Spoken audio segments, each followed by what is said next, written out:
Capítulo 2. El cultivo de sí. Desconfianza frente a los placeres, insistencia en los efectos de su abuso para el cuerpo y para el alma, valorización del matrimonio y de las obligaciones conyugales, desafecto respecto de las significaciones espirituales prestadas al amor de los muchachos. Hay en el pensamiento de los filósofos y de los médicos en el transcurso de los 2 primeros siglos toda una severidad de que dan testimonio los textos de Sorano y de Rufo de Pefeso, de Musonio de Séneca, de Plutarco como de Epicteto o de Marco Aurelio.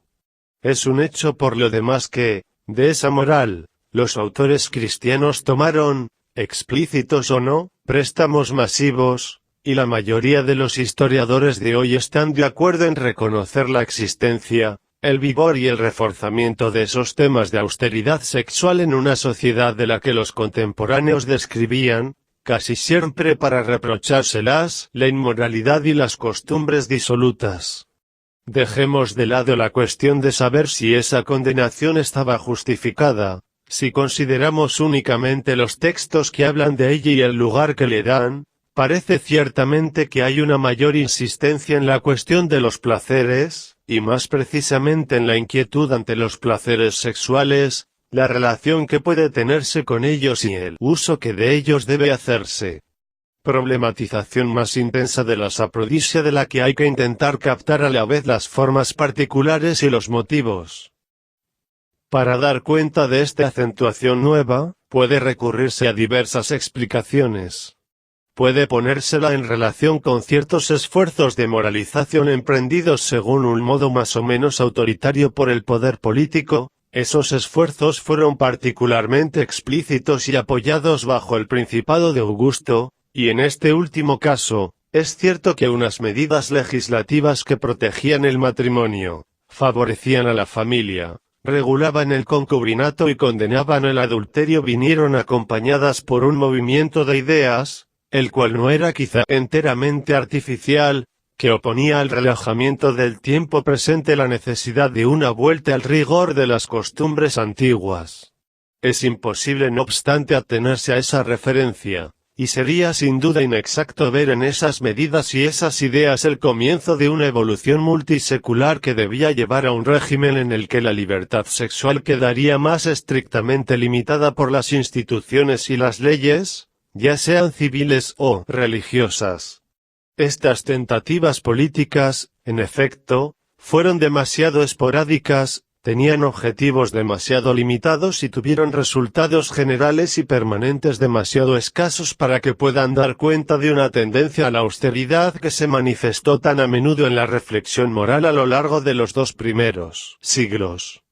Por otra parte, es notable que, salvo raras excepciones, esa voluntad de rigor expresada por los moralistas tomó apenas la forma de una demanda de intervención por parte del poder público. Sería inútil buscar en los filósofos el proyecto de una legislación constrictiva y general de los comportamientos sexuales. Incitan a una mayor austeridad a los individuos que quieran llevar otra vida que la de la mayoría. No buscan cuáles son las medidas o los castigos que pudiesen obligar a ello a todos de manera uniforme.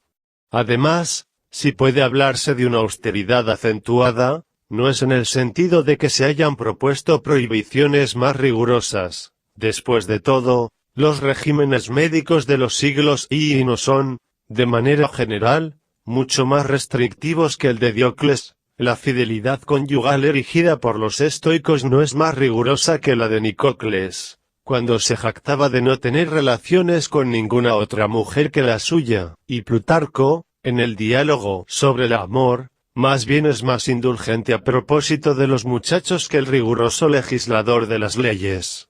En cambio, lo que se señala en los textos de los primeros siglos, más que nuevas prohibiciones sobre los actos, es la insistencia en la atención que conviene conceder a uno mismo, es la modalidad, la amplitud, la permanencia, la exactitud de la vigilancia que se pide, es la inquietud a propósito de todas las perturbaciones del cuerpo y del alma que hay que uno. Asidión de Prusa, Discurso 7, considera ciertas das que habría que tomar para hacer reinar la virtud, pero en el marco de problemas planteados por la pobreza. Evitar por medio de un régimen austero, es la importancia que tiene respetarse a sí mismo no simplemente en el estatuto propio, sino en el propio ser razonable, soportando la privación de los placeres o limitando su uso al matrimonio o a la procreación.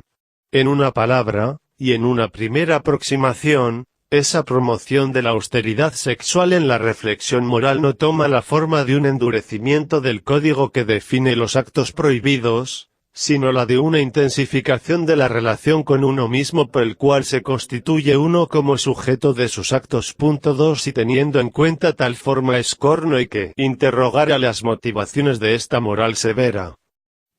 Se puede pensar entonces en un fenómeno evocado a menudo, el crecimiento, en el mundo helenístico y romano, de un individualismo, que daría cada vez más lugar a los aspectos privados de la existencia, a los valores de la conducta personal y al interés que dedica uno a sí mismo.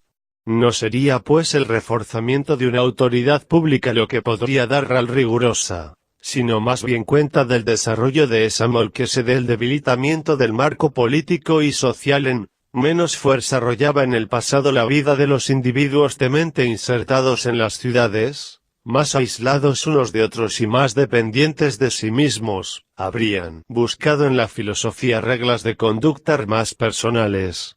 No todo es falso en semejante esquema. Pero puede uno interrogarse sobre idealista y del proceso social la realidad de ese impulso indiviso desusado y político que habría apartado a los individuos tradicionales.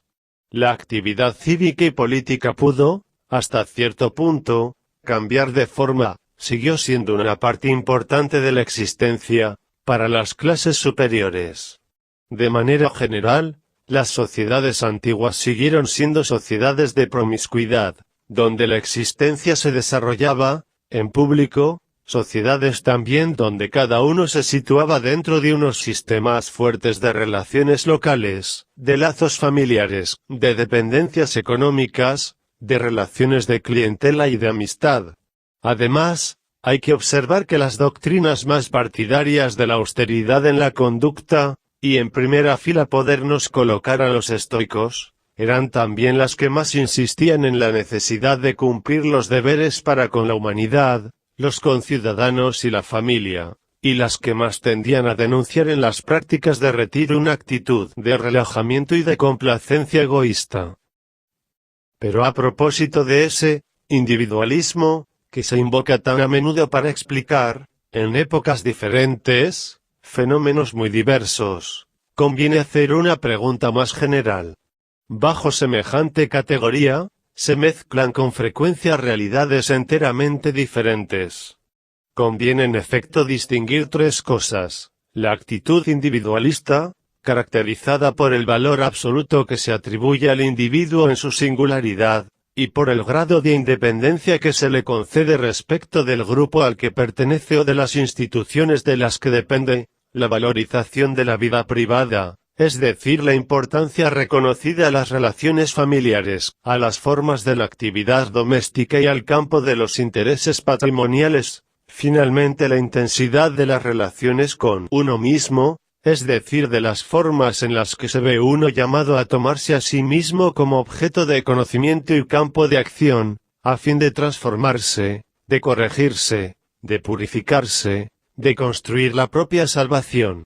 Estas actitudes, sin duda, pueden estar ligadas entre ellas. Así puede suceder que el individualismo llame a la intensificación de los valores de la vida privada, o también que la importancia concedida a las relaciones con uno mismo esté asociada con la exaltación de la singularidad individual.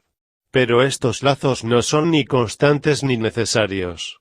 Se encontrarían sociedades o grupos sociales, tales son sin duda las aristocracias militares, en los cuales el individuo está llamado a afirmarse en su valor propio, a través de las acciones que lo singularizan y le permiten sobresalir por encima de los demás, sin que tenga que conceder gran importancia a su vida privada o a las relaciones consigo mismo. Hay también sociedades en las cuales la vida privada está provista de gran valor, en que es cuidadosamente protegida y organizada, en que constituye el centro de referencia de las conductas y uno de los principios de su valorización. Es, al parecer, el caso de las clases burguesas en los países occidentales en el siglo X y X, pero, por eso mismo, el individualismo en ellas es débil y las relaciones de uno consigo mismo apenas se desarrollan.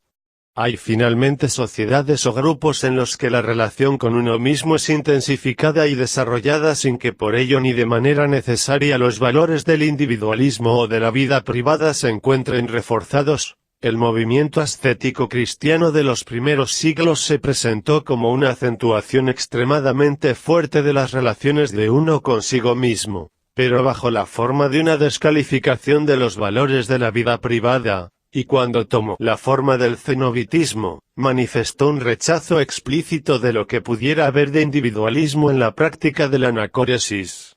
Las exigencias de austeridad sexual que se expresaron en la época imperial no parecen haber sido la manifestación de un individualismo creciente. Su contexto está más bien caracterizado por un fenómeno de alcance histórico bastante duradero, pero que conoció en aquel momento su apogeo, el desarrollo de lo que podríamos llamar un cultivo de sí, en el que se intensificaron y valorizaron las relaciones de uno consigo mismo. Se puede caracterizar brevemente ese cultivo de sí, 13 por el hecho de que el arte de la existencia, la Tesn, Tobio bajo sus diferentes formas, se encuentra dominado aquí por el principio de que hay que cuidar de uno mismo, es el principio de la inquietud de uno mismo el que funda su necesidad, gobierna su desarrollo y organiza su práctica. Pero hay que precisar, la idea de que hay que aplicarse a uno mismo, ocuparse de uno mismo, autoepimeleistai, es en efecto un tema muy antiguo en la cultura griega. Apareció muy pronto como un imperativo ampliamente difundido.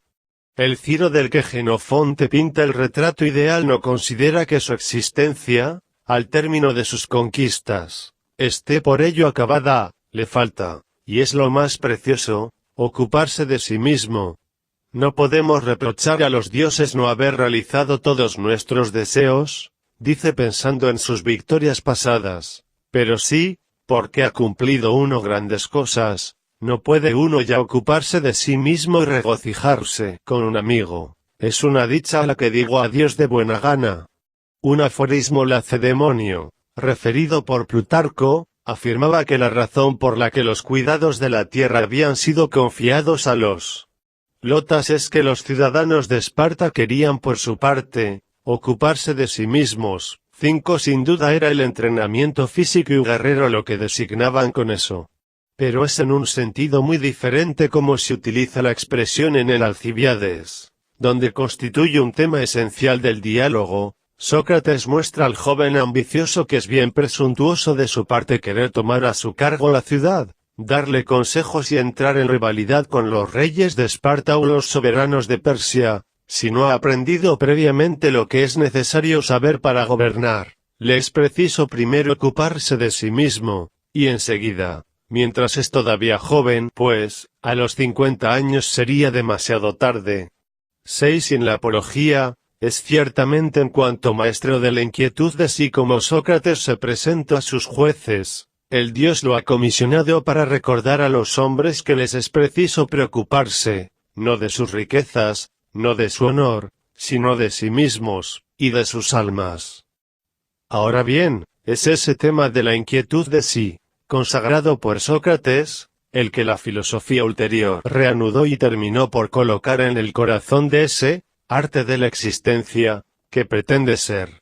Es este tema el que, desbordando su marco de origen y separándose de sus significaciones filosóficas primeras, adquirió progresivamente las dimensiones y las formas de un verdadero cultivo de sí.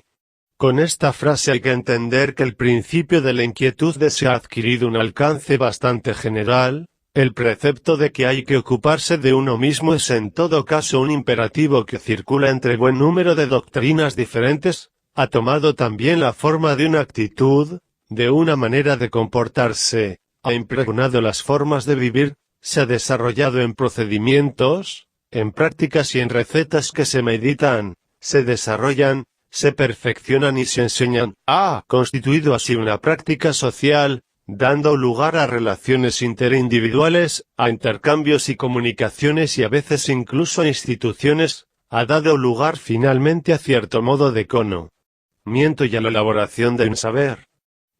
Vivir bajo el signo de en el lento desarrollo del arte de siglos de la época imperial inquietud de sí. Los dos primeros unas pueden considerarse como la cúspide de una especie de edad de oro en el cultivo de sí, quedando entendido por supuesto que este fenómeno incumbe solo a los grupos sociales, muy limitados en número, que eran portadores de cultura y para quienes una Technetoville podía tener un sentido y una realidad.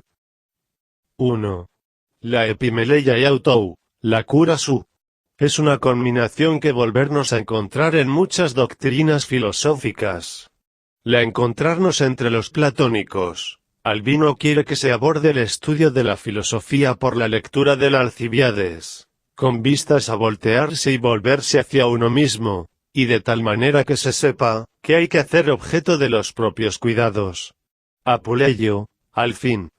LD del dios de Sócrates, expresa su asombro ante la negligencia de sus contemporáneos respecto de sí mismos. Los hombres tienen todos el deseo de llevar la mejor vida, saben todos que no hay otro órgano de la vida sino el alma. Sin embargo no la cultivan, animum sum no colunt. Y no obstante quien quiera tener una vista penetrante debe cuidar los ojos que sirven para ver, si se quiere ser ágil en la carrera, hay que cuidar los pies que sirven para la carrera. Lo mismo sucede con todas las partes del cuerpo de las que cada uno debe cuidar según sus preferencias. Eso todos los hombres lo ven claramente y sin dificultad, de modo que no me canso de preguntar con un asombro legítimo por qué no perfeccionan también su alma con la ayuda de la razón, cur non etiam animum sum ratione excolant. En cuanto a los epicúreos, la carta a Meneceo se abría al principio de que la filosofía debía considerarse como ejercicio permanente del cuidado de uno mismo. Que nadie, siendo joven, tarde en filosofar, ni siendo viejo se canse de la filosofía. Pues no es para nadie ni demasiado pronto ni demasiado tarde para asegurar la salud del alma. Es ese eterno epicúreo de que hay que cuidar de uno mismo el que transmite Séneca en una de sus cartas. Así como un cielo sereno no es susceptible de una claridad más viva aun cuando, a fuerza de ser barrido, reviste un esplendor que nada empaña, así el hombre que vela por su cuerpo y por su alma, hominis corpus animum que curantis, para construir por medio del uno y la otra la trama de su felicidad, se encuentra en un estado perfecto y en el colmo de sus deseos, desde el momento en que su alma está sin agitación y su cuerpo sin sufrimiento. 1. Un cuidar del alma propia era un precepto que Zenón había dado desde los orígenes a sus discípulos y que Musonio, en el siglo I, repetirá en una sentencia citada por Plutarco: aquellos que quieran salvarse deben vivir cuidándose sin cesar. Es sabida la amplitud que toma en Séneca el tema de la aplicación a uno mismo, es para consagrarse a ella para lo que es preciso según él renunciar a las otras ocupaciones. Así podría uno quedar vacante para sí mismo, si vivacare. Pero esta vacancia toma la forma de una actividad múltiple que exige que se pierda tiempo y que no se escatime esfuerzo para hacerse a uno mismo. Se formare, si vivindicare, se facere, se ad estudiare vocere, si vi applicare, ls sum fieri, ls, in se recedere ad se recurrere se cum morari Séneca dispone de todo un vocabulario para designar las formas diferentes que deben tomar la inquietud de sí, la prisa con que trata uno de alcanzarse a sí mismo, ad se properare. También Marco Aurelio experimenta la misma prisa por ocuparse de sí mismo. Ni la lectura ni la escritura deben demorar más el cuidado directo que debe uno tomar de su propio ser. No vagabundes más. No estás ya destinado a releer tus notas, ni las historias antiguas de los romanos y de los griegos, ni los extractos que reservabas para tu vejez. Apresúrate pues hacia la meta, di adiós a las vanas esperanzas, acude en tu ayuda si te acuerdas de ti mismo, Sautoy Bogtegue. Tiso. Mele. Sautou, mientras todavía es posible. En Epicteto es donde se señala sin duda la más alta elaboración filosófica de este tema. El ser humano es definido, en las Conversatio, como el ser que ha sido confiado a la inquietud de sí. Ahí reside su diferencia fundamental con los otros seres vivos. Los animales encuentran, perfectamente listo, lo que les es necesario para vivir, pues la naturaleza ha dispuesto que puedan estar a nuestra disposición sin que tengan que ocuparse de sí mismos, y sin que nosotros tengamos que ocuparnos de ellos. El hombre en cambio debe velar por sí mismo, no sin embargo a consecuencia de algún defecto que lo pusiera en una situación de carencia y lo hiciese desde ese punto de vista inferior a los animales, sino porque el Dios ha querido deliberadamente que pueda usar libremente de sí mismo, y para ese fin lo ha dotado de razón. Esta no ha de comprenderse como sustituto de las facultades naturales ausentes, es por el contrario la facultad que permite valerse, cuando es preciso y como es preciso, de las otras facultades. Es incluso esa facultad absolutamente singular que es capaz de leerse de sí misma, pues es capaz de tomarse a sí misma o a todo lo demás por objeto de estudio. Al coronar esa razón todo lo que nos es ya dado por la naturaleza, nos ha dado a la vez la posibilidad y el deber de ocupar, de nosotros mismos. La medida en que es libre y razón, y libre de ser razonable, es la medida en que el hombre es en la naturaleza el ser que ha sido encomendado a la inquietud de sí. El Dios no nos ha configurado como Fidias su microtenea de mármol, que tiende para siempre la mano en la que se ha posado la victoria inmóvil de alas desplegadas. Zeus, en solo te ha creado, sino que además te ha confiado y entregado a ti solo. La inquietud de sí, para Epicteto, es un privilegio deber, un don obligación que nos asegura la libertad obligándonos a tomarnos a nosotros mismos como objeto de toda nuestra aplicación. Pero que los filósofos recomiendan preocuparse de uno mismo no quiere decir que ese celo esté reservado a aquellos que escogen una vida semejante a la de ellos, o que semejante actitud no sea indispensable sino durante el tiempo que se pasa junto a ellos. Es un principio válido para todos, todo el tiempo y durante toda la vida. Apuleyo lo hace observar: se puede sin vergüenza ni deshonra ignorar las reglas que permiten pintar y tocar la cítara, pero saber perfeccionar la propia alma con ayuda de la razón, es una regla, igualmente necesaria para todos los hombres.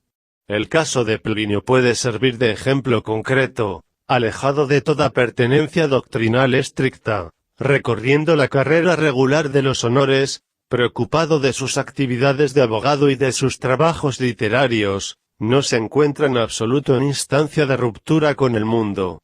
Y sin embargo no cesa de manifestar a todo lo largo de su vida el cuidado que se propone tomar de sí mismo como del objeto más importante, quizá, de que haya de ocuparse.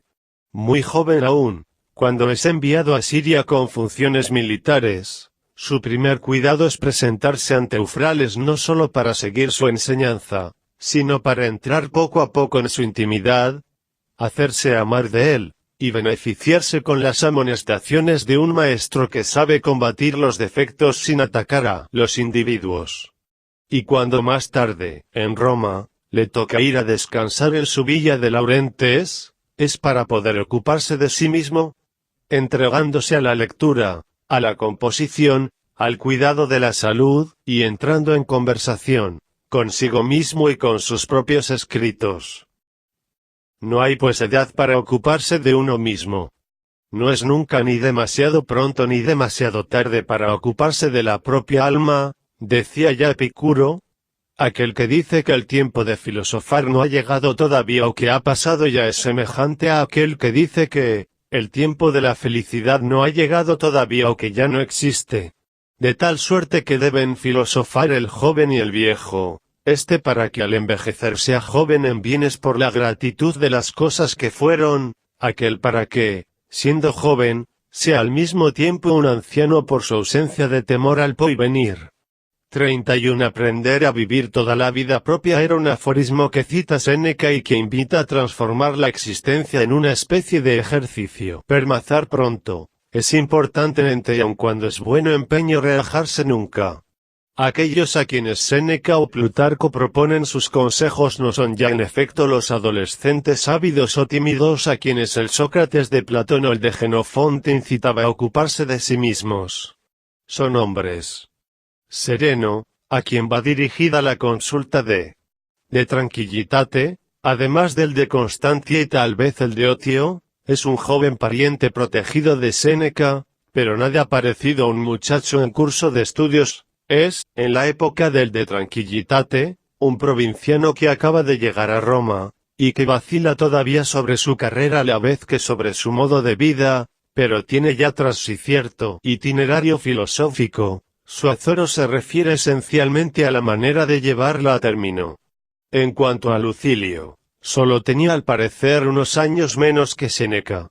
Es procurador en Sicilia cuando intercambian, a partir de 62, la correspondencia apretada en la que Séneca le expone los principios y las prácticas de su sabiduría, le cuenta sus propias debilidades y sus combates todavía inacabados, y le pide incluso a veces ayuda.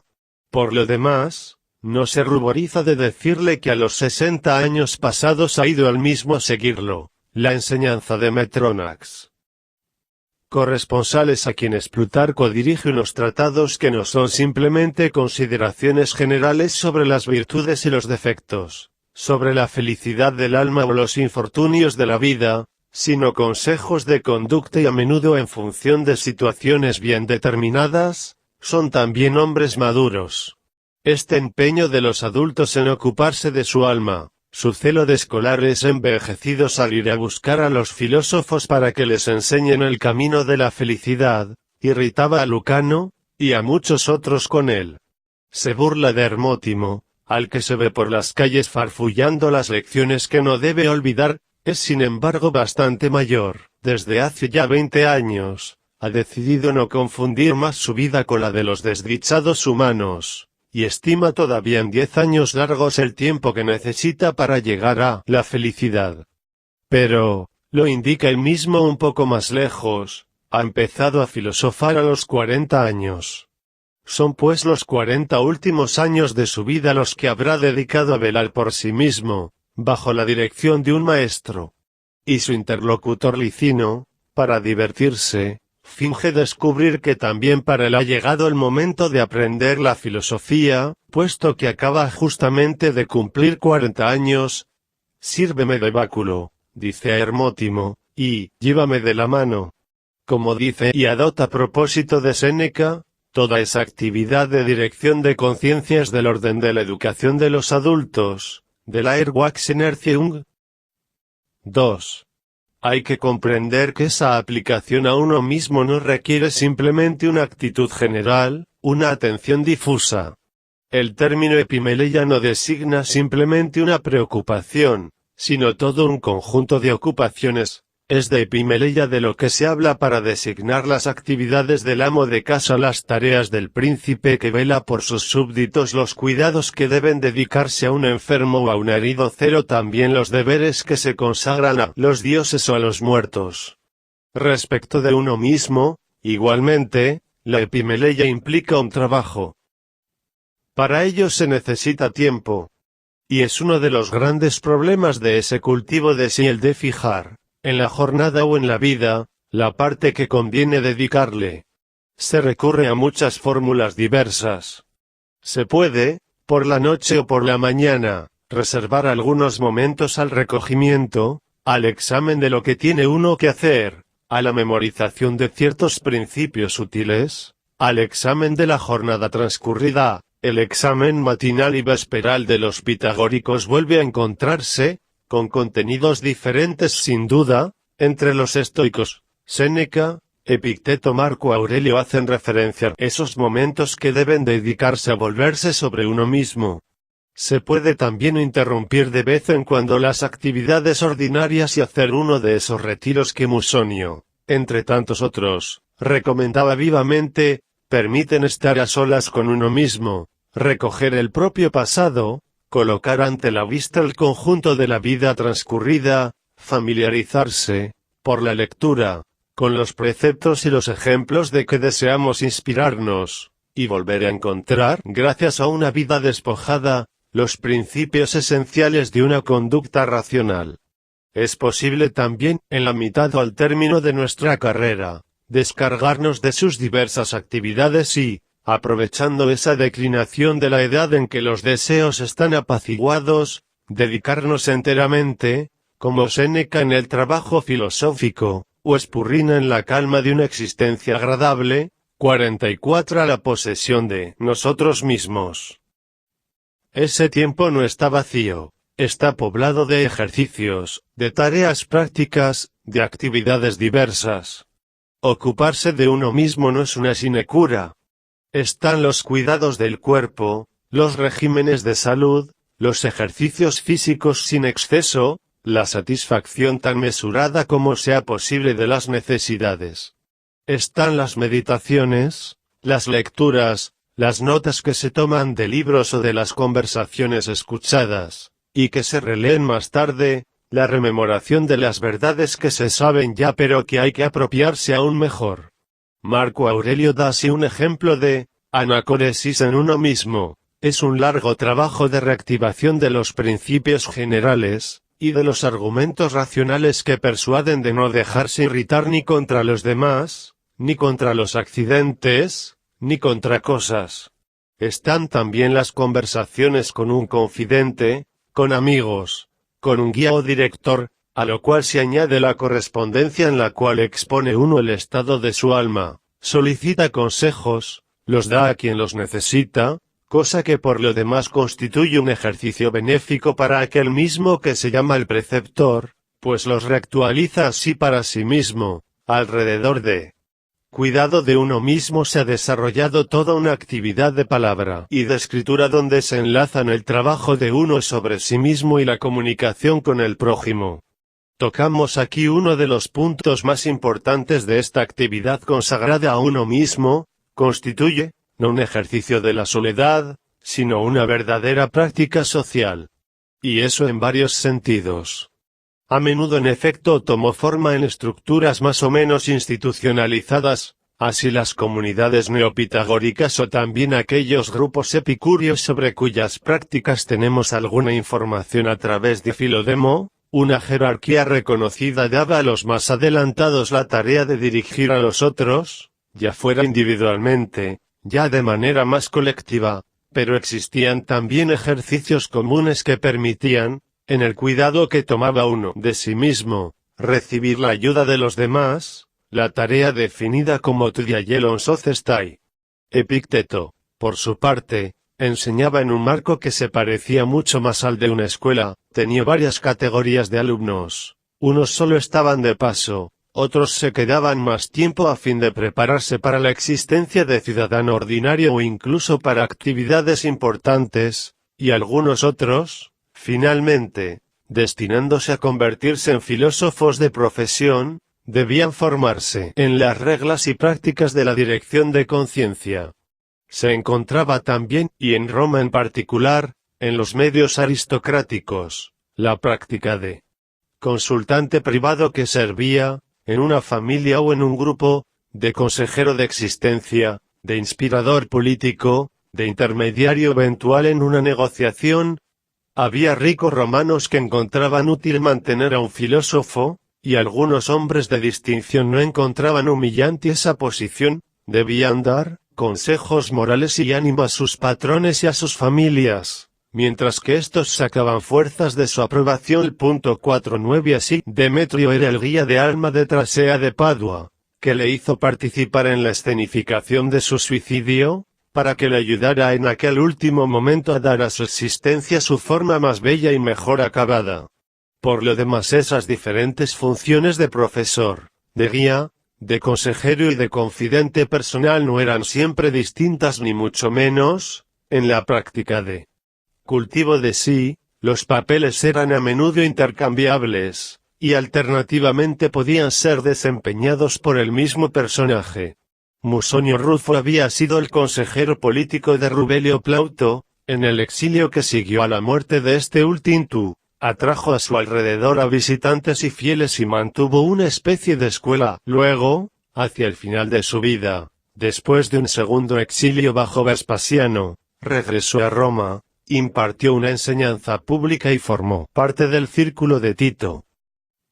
Pero toda esa aplicación a uno mismo no tenía como único soporte social la existencia de las escuelas, de la enseñanza y de los profesionales de la dirección de almas. Encontraba fácilmente su apoyo en todo el haz de las relaciones habituales de parentesco, de amistad o de obligación.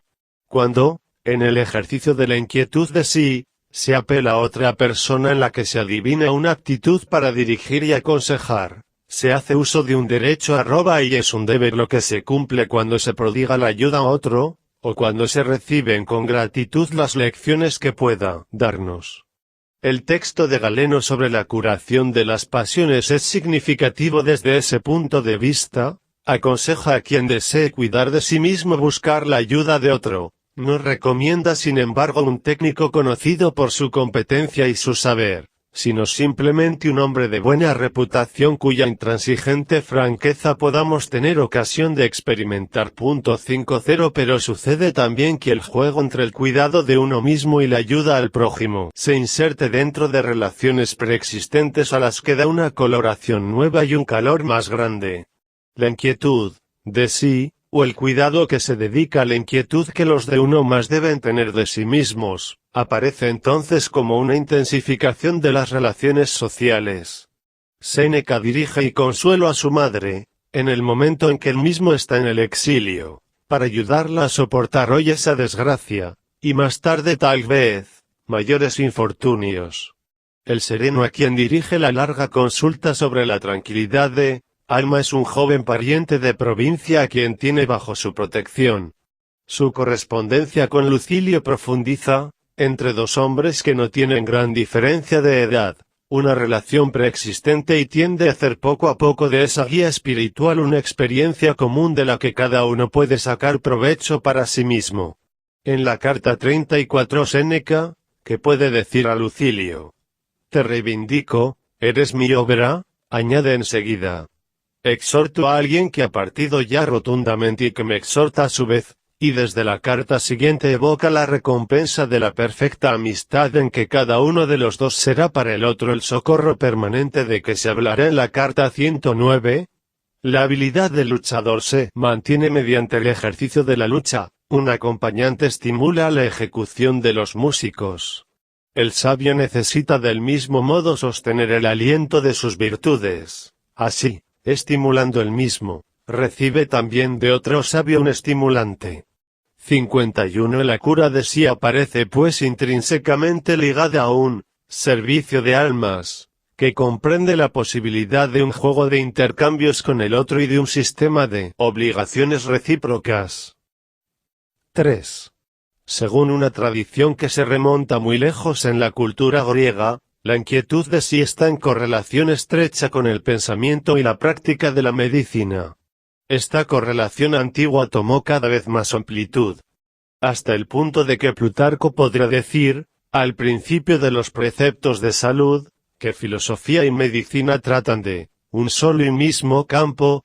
Mi H5 disponen en efecto de un juego nacional común cuyo elemento central es el concepto de patos. Se aplica lo mismo a la pasión que a la enfermedad física, a la perturbación del cuerpo que al movimiento involuntario del alma, y en un caso como en el otro, se refiere a un estado de pasividad que para el cuerpo toma la forma de una afección que perturba el equilibrio de sus humores o de sus cualidades, que para el alma toma la forma de un movimiento capaz de arrastrarla a su pesar. A partir de este concepto común, ha podido constituirse un marco de análisis válido para los males del cuerpo y del alma. Así el esquema nosográfico, propuesto por los estoicos y que fija los grados crecientes de desarrollo y de cronicidad de los males, se distingue allí en primer lugar la disposición a los males, la proclivitas que expone a las enfermedades posibles, viene después la afección, la perturbación, que en griego se llama patos y en latín affectus, luego la enfermedad, nosema, morbus, que se establece y declara cuando la perturbación se ha anclado en el cuerpo y en el alma, más grave, más duradera, la egrotatio o la rostma que constituye un estado de enfermedad y de debilidad. Finalmente está el mal inveterado, caquia, aerotatio inveterata, VTTIU, malum, que escapa a toda curación posible. Los estoicos presentaron también esquemas que señalan los diferentes estadios o las diferentes formas posibles de la curación. Así Séneca distingue a los enfermos curados del todo o en parte de sus vicios, a los que están libres de sus enfermedades pero no todavía de sus afecciones. Están los que han recobrado la salud pero son todavía frágiles a causa de las disposiciones que no están corregidas. Estas nociones y estos esquemas deben servir de guía común a la medicina del cuerpo y a la terapéutica del alma. Permiten no solo aplicar el mismo tipo de análisis teórico a las perturbaciones físicas y a los desórdenes morales, sino también seguir el mismo género de encaminamiento para intervenir en los unos y los otros, ocuparse de ellos, cuidarlos y eventualmente curarlos. Toda una serie de metáforas médicas son utilizadas regularmente para designar las operaciones necesarias a los cuidados del alma. Aplicar el escalpelo a la herida, abrir un absceso, amputar, evacuar las superfluidades, dar medicamentos, prescribir pociones amargas, calmantes o tonificantes. 5.4 El mejoramiento, el perfeccionamiento del alma que se busca en la filosofía, la paideia que ésta debe asegurar, se tiñe mío y más de colores médicos. Formarse y cuidarse son actividades solidarias. Epicteto insiste en ello, quiere que su escuela no se considere como un simple lugar de formación donde pueden adquirirse conocimientos útiles para la carrera hacia la notoriedad, antes de regresar a casa a fin de sacar provecho de ella. Hay que tomarla como un dispensario del alma. Es un gabinete médico, y Atrellón, la escuela de un filósofo, no debe uno, al salir, haber gozado, sino haber sufrido. Insiste mucho ante sus discípulos, que tomen conciencia de su condición como de un estado patológico, que no se consideren ante todo y sobre todo como escolares que vienen a buscar conocimientos junto a quien los posee, que se presenten a título de enfermos, como si el uno tuviera un hombro dislocado, el otro un absceso, el tercero una fístula, aquel dolores de cabeza. Le reprocha que vengan a él no para hacerse curar, terapeutes menoi, sino para hacer rectificar sus juicios y corregirlos, epanortosontes. ¿Queréis aprender los silogismos? Curad primero vuestras heridas, detened el flujo de vuestros humores, calmad vuestro espíritu. Recíprocamente, un médico como Galeno considera que es de su competencia no solo curar los grandes extravíos del espíritu. La locura amorosa pertenecía tradicionalmente al campo de la medicina, sino curar las pasiones, energía desbocada, rebelde a la razón, y los errores, que, nacen de una opinión falsa. Por lo demás, globalmente y en un sentido general, unas y otras, se llaman errores, y, así, emprende la curación de un compañero de viaje que era dado a la ira. Cero también acoge la demanda de un joven de sus amistades que había venido un día a pedirle consulta.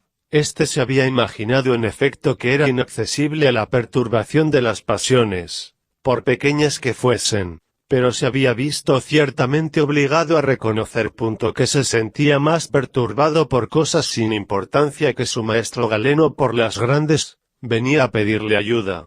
En el cultivo de sí, el aumento de la preocupación médica parece sin duda verse traducido por cierta forma, a la vez particular e intensa, de atención al cuerpo. Esta atención es muy diferente de lo que pudo ser la valorización del vigor físico en una época en que la gimnasia, el entrenamiento deportivo y militar formaban parte integral de la formación de un hombre libre. Por lo demás, tiene en sí mismo algo de paradójico, puesto que se inscribe, por lo menos en parte, en el interior de una moral que establece que la muerte, la enfermedad, o incluso el sufrimiento físico no constituyen males verdaderos y que vale más aplicarse a la propia alma que consagrar sus desvelos a cuidar el propio cuerpo. Es que el punto al que se atiende en estas prácticas de uno mismo es aquel en que los males del cuerpo y del alma pueden comunicarse entre ellos e intercambiar sus malestares, allí donde los malos hábitos del alma pueden acarrear miserias físicas, mientras que los excesos del cuerpo manifiestan y alimentan los defectos del alma. La inquietud se dirige sobre todo al punto de paso de las agitaciones y de las perturbaciones, teniendo en cuenta el hecho de que conviene corregir el alma si se quiere que el cuerpo no la domine y rectificar el cuerpo si se quiere que ella conserve el completo dominio de sí misma. Es a ese punto de contacto, punto de debilidad del individuo, al que se dirige la atención que se vuelve hacia los males, enfermedades y sufrimientos físicos. El cuerpo del que ha de ocuparse el adulto, cuando se preocupa de sí mismo, no es ya el cuerpo joven que se trataba de formar por medio de la gimnasia, es un cuerpo frágil, amenazado, minado de pequeñas miserias y que a su vez amenaza al alma menos por sus exigencias demasiado vigorosas que por sus propias debilidades. Las cartas de Séneca ofrecerían muchos ejemplos de esa atención dedicada a la salud, al régimen, a los males, tales y a todas las perturbaciones que pueden circular entre cuerpo y alma. La correspondencia entre Frontion y Marco Aurelio. Para no hablar, por supuesto, de los discursos sagrados de Helio Aristides que dan muy otras dimensiones al relato de la enfermedad y muy otro valor a su experiencia, muestra bien el lugar que ocupa la inquietud del cuerpo, esas prácticas de uno mismo, pero también el estilo de despreocupación, el temor al exceso, la economía de régimen, la escucha de las perturbaciones, la atención detallada al disfuncionamiento, la consideración de todos los elementos, estación, clima, alimentación, modo de vida, que pueden perturbar al cuerpo y a través del alma.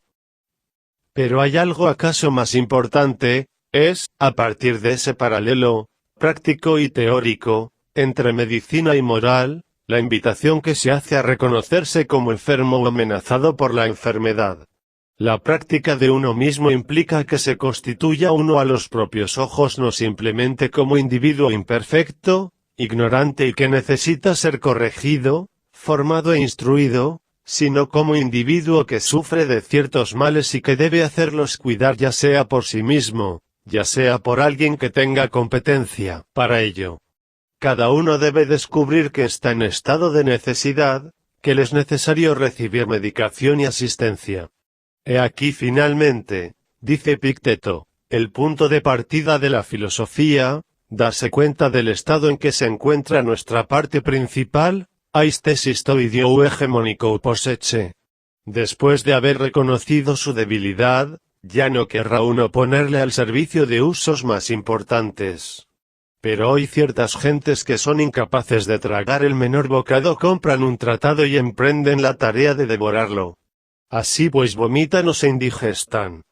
Luego vienen los cólicos, los catarros, las fiebres, hubieran debido reflexionar antes sobre su capacidad. 1,62 Y la instauración de esta relación con uno mismo corno enfermo es tanto más necesaria cuanto que las enfermedades del alma, a diferencia de las del cuerpo, no se anuncian con sufrimientos que se perciban, no solo pueden permanecer mucho tiempo insensibles, sino que ciegan a aquellos a quienes aquejan. Plutarco recuerda que los desórdenes del cuerpo pueden detectarse en general por el pulso, la bilis, la temperatura, los dolores, y que además las peores enfermedades físicas son aquellas en las que el sujeto, como en la letargia, la epilepsia, la apoplejía, no se da cuenta de su estado. Lo grave, en las enfermedades del alma, es que pasan inadvertidas, o incluso que se las puede tomar por virtudes, la ira por valentía, la pasión amorosa por amistad, la envidia por emulación, la cobardía por prudencia. Ahora bien, lo que quieren no, pero, si lo está, que los médicos es, que no esté uno no lo ignore. 4. En esa práctica, a la vez personal y social, el conocimiento de sí ocupa evidentemente un lugar considerable. El principio délfico es recordado a menudo, pero no sería suficiente reconocer la pura y simple influencia de tema socrático. De hecho, todo un arte del conocimiento de sí se desarrolló, con recetas muy precisas, con formas especificadas de examen y ejercicios codificados. Dai bajo rea. Podemos así, de manera muy esquematiza serva de un estudio más completo y más sistemático, aislar en primer lugar lo que podríamos llamar los procedimientos de prueba. Tienen por doble función hacer avanzar en la adquisición de una virtud y medir el punto a que se ha llegado, de ahí su progresividad, sobre la que Plutarco y Epicteto insistieron ambos. Pero sobre todo la finalidad de esas pruebas no es practicar la renunciación por sí misma, es hacerse capaz de prescindir de lo superfluo, constituyendo sobre uno mismo una soberanía que no dependa en modo alguno de su presencia o de su ausencia.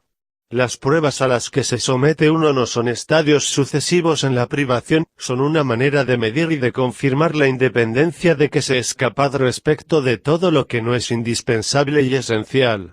Nos devuelven por un tiempo al zócalo de las necesidades elementales, haciendo aparecer así en los hechos a la vez todo lo que es superfluo y la posibilidad de prescindir de ello. En el demonio de Sócrates, Plutarco refiere una prueba de este tipo cuyo valor queda afirmado por aquel que, en el diálogo, representa los temas del neopitagorismo, se empezaba abriendo el apetito mediante la práctica intensiva de algún deporte, se colocaba uno después ante mesas cargadas de los manjares más suculentos, y luego, después de haberlos contemplado, se los dejaba a los servidores, y se contentaba uno con la comida de los esclavos. Los ejercicios de abstinencia eran comunes a los epicúreos y a los estoicos, pero este entrenamiento no tenía el mismo sentido para unos y otros. En la tradición de Epicuro, se trataba de mostrar cómo, en esa satisfacción de las necesidades más elementales, se podría encontrar un placer más pleno, más puro, más estable que en las voluptuosidades sacadas de todo lo que es superfluo, y la prueba servía para señalar el umbral a partir del cual la privación podía hacer sufrir. Epicuro, cuyo régimen sin embargo era de una extrema sobriedad, no tomaba a ciertos días más que una ración disminuida para ver cuánto quedaba amputado de su placer.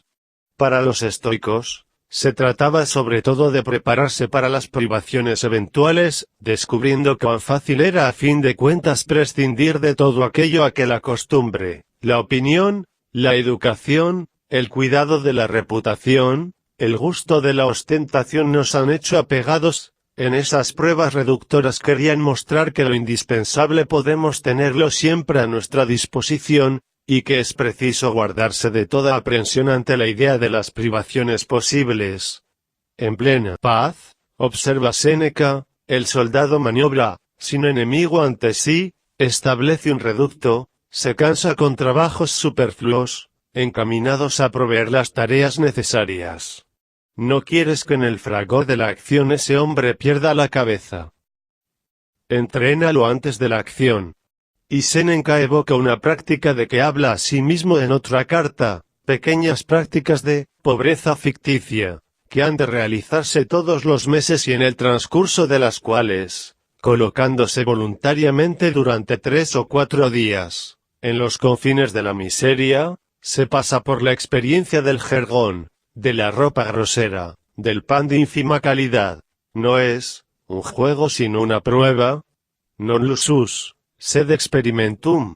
No se priva uno un momento para saborear mejor los refinamientos futuros, sino para convencerse de que el peor infortunio no nos privará de lo indispensable, y de que podremos soportar siempre lo que somos capaces de sufrir algunas veces. 68 Se familiariza uno con el mínimo.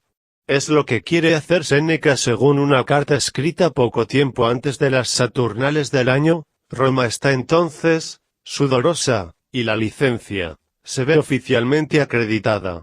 Séneca se pregunta si se debe o no participar en las festividades. Es dar una prueba de retención, abstenerse y romper con la actitud general.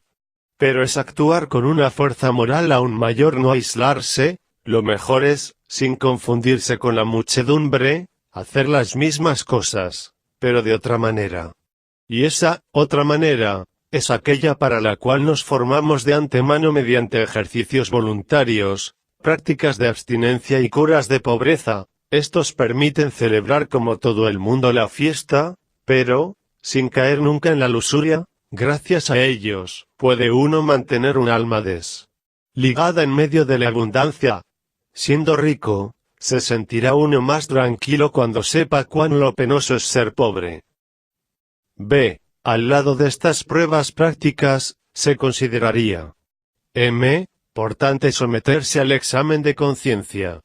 Este hábito forma parte de la Enseidol pitagérica, pero se habla extendido muy ampliamente. Parece que el examen de la mañana servía sobre todo para enfrentar las tareas y obligaciones de la jornada, para estar suficientemente preparado para ellas.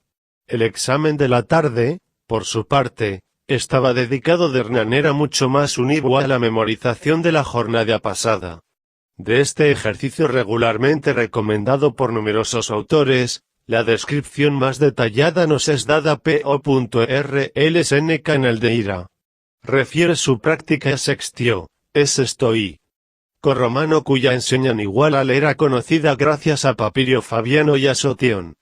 Presenta la práctica de Sextio como centrada esencialmente alrededor de balance de un progreso al final de la jornada, cuando se recogía para el reposo nocturno. Sexto interrogaba a su alma: ¿de qué defecto te has honrado? ¿Qué vicio has combatido? ¿En qué te has vuelto mejor? Séneca también de todas las noches a un examen de este tipo. La oscuridad apenas se ha retirado la luz, y el silencio cuando su mujer se ha callado, son sus condiciones exteriores. La preocupación de una preparación o un sueño dichoso no está ausente. Por lo demás, en Séneca, ¿qué hay más bello que esa costumbre de hacer la encuesta de lo da nuestra jornada? ¿Qué dormir es el que viene tras esta revista de nuestras acciones? ¿Qué tranquilo, tranquillus, profundo, altus, y liber, es cuando el alma ha recibido su porción de elogio y de reproche? A primera vista, el examen a que se somete Séneca mismo constituye una especie de pequeña escena judiciaria que evocan claramente expresiones como comparecer ante el juez, instruir el proceso de las propias costumbres, defender o citar la propia causa. Estos elementos parecen indicar la cesura de sujeto en una instancia que juzga y un individuo acusado. Sin embargo, el conjunto del proceso evoca también una especie de control administrativo, donde se trata de tomar las medidas de una actividad cumplida, para reactivar sus principios y corregir en el porvenir su aplicación. Tanto como el papel de un juez, es la actividad de un inspector lo que evoca Séneca, o la de un amo de casa verificando sus cuentas. Los términos empleados son significativos. De la jornada entera que acaba de transcurrir, Séneca quiere hacer el examen. El verbo excutere, sacudir, golpear para hacer caer el polvo, se utiliza para designar la verificación que permite descubrir los errores de una cuenta. Quiere inspeccionarla de las acciones ejecutadas, de las palabras proferidas. Quiere volver a tomar las medidas. Remetiri, ¿cómo puede hacerse después de un trabajo terminado para ver si es conforme a lo que se había previsto? La relación del sujeto consigo mismo en este examen no se establece tanto bajo la forma de una relación judiciaria en la que el acusado se encuentra enfrente del juez. El término especulator, debe uno ser especulator designa precisamente ese papel. Y además el examen así practicado no se aplica, como si se tratara de una imitación del procedimiento judiciario, a unas infracciones, y no lleva a una sentencia de culpabilidad, o a decisiones de autocastigo. Séneca, en el ejemplo que da aquí, señala acciones como el hecho de discutir demasiado encendidamente con ignorantes que, de todas maneras, no puede uno convencer, o de vejar con reproches a un amigo al que hubiera uno querido hacer progresar.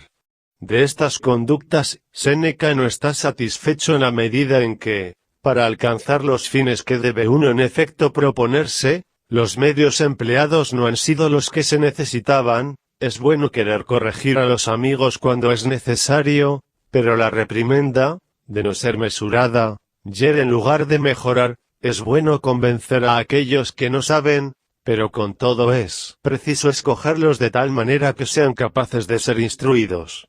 La prenda del examen no es pues descubrir la propia culpabilidad, hasta en sus menores fonas y sus más tenues raíces. Si uno no se oculta nada a sí mismo, ni se perdona nada, es para poder memorizar, para tenerlos después presentes en el ánimo, los fines legítimos, pero también las reglas de conducta que permiten alcanzarlos gracias a la elección de medios adecuados.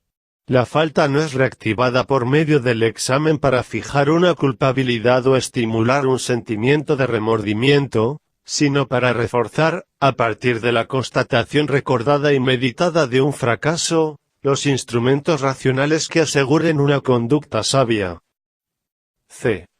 A esto se añade la necesidad de un trabajo del pensamiento sobre sí mismo. Deberá ser más que una prueba destinada a tomar la medida de aquello de que somos capaces, deberá ser también otra cosa que la estimación de una falta en relación con las reglas de conducta, debe tener la forma de una filtración permanente de las representaciones, examinarlas, controlarlas y seleccionarlas.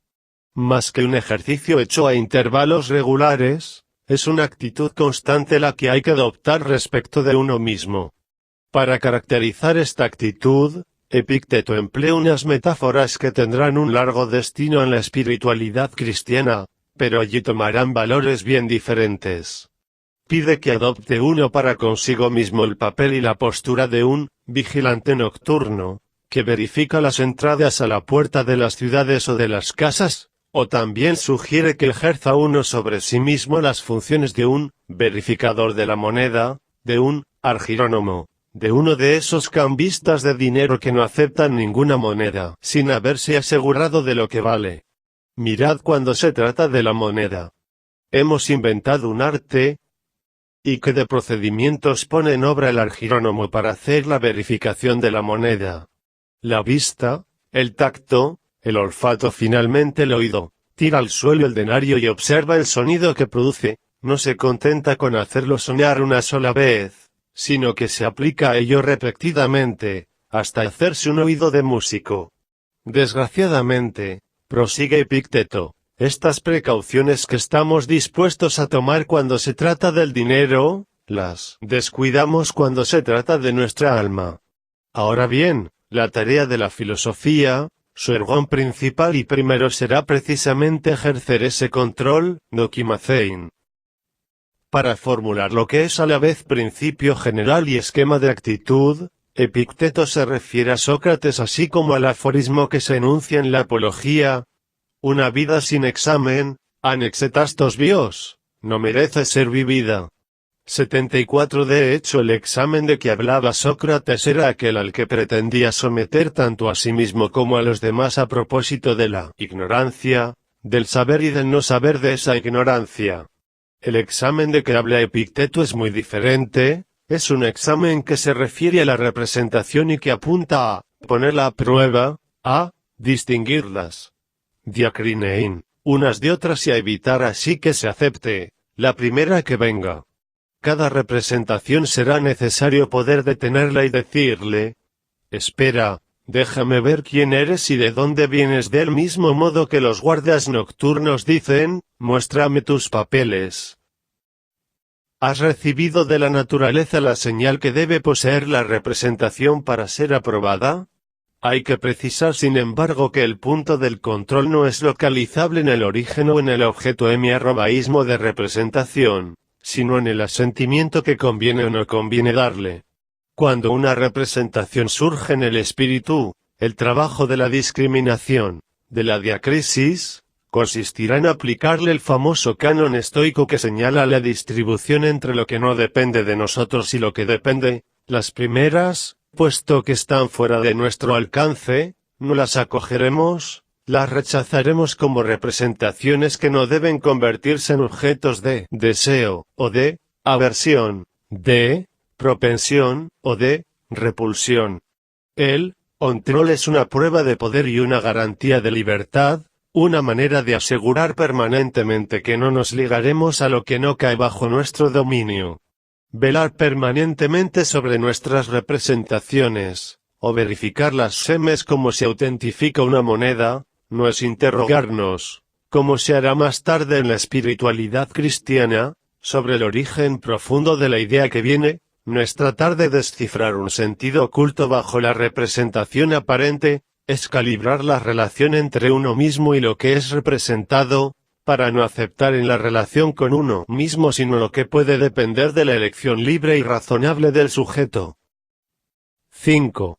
El objetivo común de estas prácticas de uno mismo, a través de las diferencias que presentan, puede caracterizarse por el principio completamente general de la conversión a uno mismo, de la opistropeis auton. La fórmula tiene aire platónico, pero recubre la mayoría de las veces significaciones sensiblemente diferentes. Debe comprenderse en primer lugar como una modificación de actividad. No es que haya que abandonar toda otra forma de ocupación para consagrarse entera y exclusivamente a uno mismo, pero en las actividades que hay que tener, conviene conservar en el ánimo que el fin principal que debemos proponernos ha de buscarse en nosotros mismos, en la relación de uno consigo mismo.